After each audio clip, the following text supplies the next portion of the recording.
Halo Sobat Mindo, sebelumnya di kelas Mindo Skill Digital Marketing, kalian udah belajar dasar-dasar digital marketing dan konten marketing bukan? Nah sekarang yang nggak kalah pentingnya, kita akan belajar tentang digital marketing campaign planning. Nah kenalin saya Nindya Mauli dari Mina Indonesia yang akan menjelaskan tentang digital marketing campaign planning. Nah apa itu digital marketing campaign? Digital marketing campaign adalah serangkaian aktivitas digital marketing yang bertujuan untuk mencapai suatu goal dan saling berkoordinasi. Channel digital marketing kan banyak ya. Ada sosial media, email, SEO, ads, dan masih banyak lagi. Nah, agar campaign berjalan dengan maksimal, tiap channelnya nggak bisa berjalan sendiri-sendiri. Terus yang membedakan campaign dan promosi marketing biasa tuh apa sih? Nih, kalau promosi biasa tuh standar. Misal kalau di Instagram tulisannya ya kayak gini. Yuk beli sepatu ini sekarang sebelum kehabisan. Standar banget gak sih? Nah, sekarang ayo kita lihat contoh campaign story di Instagram yang bagus. Nah, ini dia Instagramnya Nike. Kalian udah kenal dong sama Nike, yaitu salah satu company paling terkenal yang menghasilkan sepatu. Nah, Nike ini terkenal dengan hashtagnya Just Do It. Nah, hashtag itu tuh udah ada dari tahun 1988. Jadi, itu juga sebelum digital marketing berkembang sih. Nah, setelah digital marketing ada, Nike mengembangkan lagi di setiap channelnya. Hampir di semua, nggak hampir sih, emang di semua channelnya itu punya hashtag Just Do It. Campaignnya Just Do It. Jadi tuh pesannya tuh cuma satu, Just Do It. If you have a body, you are an athlete. Just do it. Contohnya di sini, just a kid from Akron building a legacy that extends far beyond the basketball court. King James is using the power of sport to help change the game for every kid from Akron and beyond. His story will never be repeated, and that's exactly the point. Hashtag just do it. Nah, di sini Nike nyeritain kalau King James adalah cuma seorang anak kecil dari Akron dan dari situ dia membangun legasi dirinya di basketball. Karena produknya itu ada sepatu dan mostly ya sepatu itu kan dibutuhin banget sama atlet. Nah makanya di setiap channelnya Nike ini pasti mereka tuh ngangkat cerita-cerita atlet dan semua intinya pesannya adalah just do it, just do it, memberanikan orang untuk ya udah lakuin aja dulu. Dan itu adalah campaign yang positif. Jadi, manusia tuh cenderung suka ya sama kebaikan. Nah, semakin brand itu menunjukkan kebaikan yang baik-baik, maka customer juga akan makin percaya dengan brand tersebut.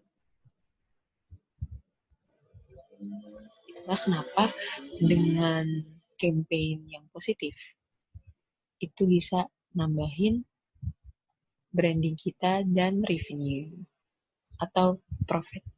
Nah, kalian kan udah tahu contoh digital marketing campaign kayak gimana.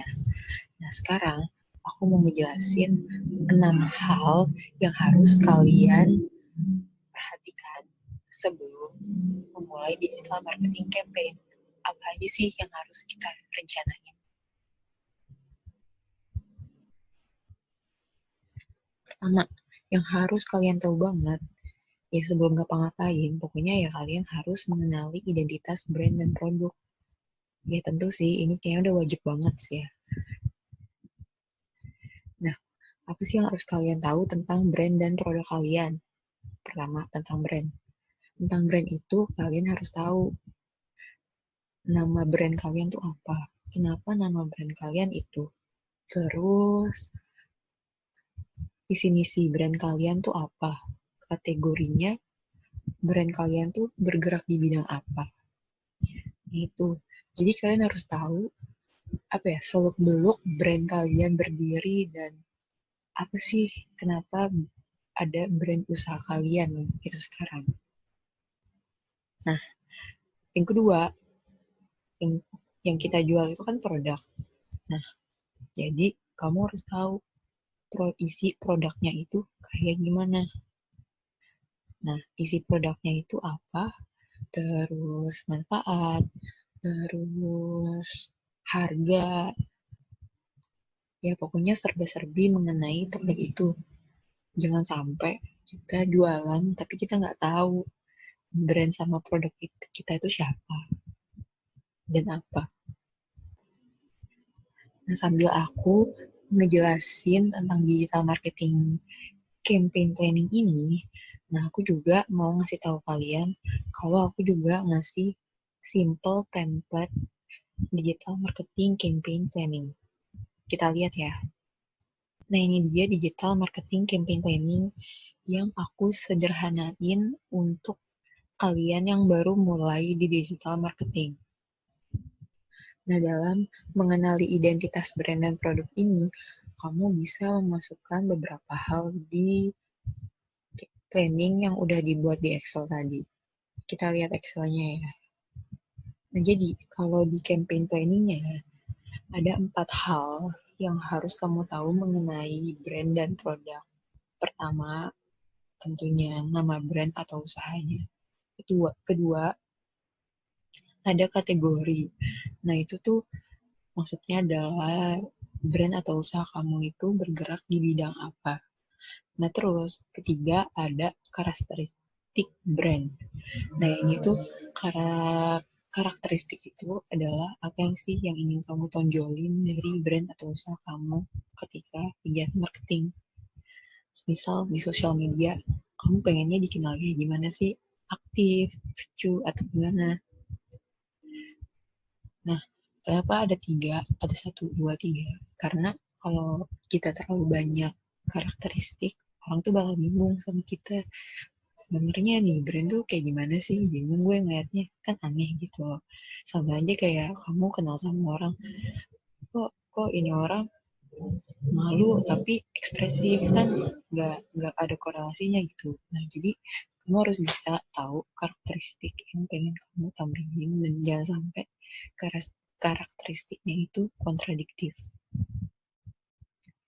Nah, jadi karakteristik ini kata lainnya juga ya apa ya, ketika target konsumer kamu pengen melihat kamu di jalan raya atau di mall atau dimanapun, apa sih karakteristik yang pertama kali mereka tangkap tentang kamu? Nah, itu kamu harus bisa tampilin karakteristik itu. Nah, tapi di karakteristik ini harus ada di campaign planning. Jadi kan ketika kita campaign planning kan kita kalau digital marketing ya bisa lewat tulisan, bisa lewat foto. Nah, jadi ketika kita menentukan visualnya itu kayak gimana, bahasa kita yang pakai kayak gimana, nah itu tuh bisa ngebantu itu. Jadi kita bisa lebih mudah dan gak bingung ketika kita buat caption, ngedesain, atau sebagainya. Yang keempat, itu tentang produk yang dijual. Ya, di sini diisi aja. Kamu jualnya produk apa? Misal, baju yang detail gitu. Misalkan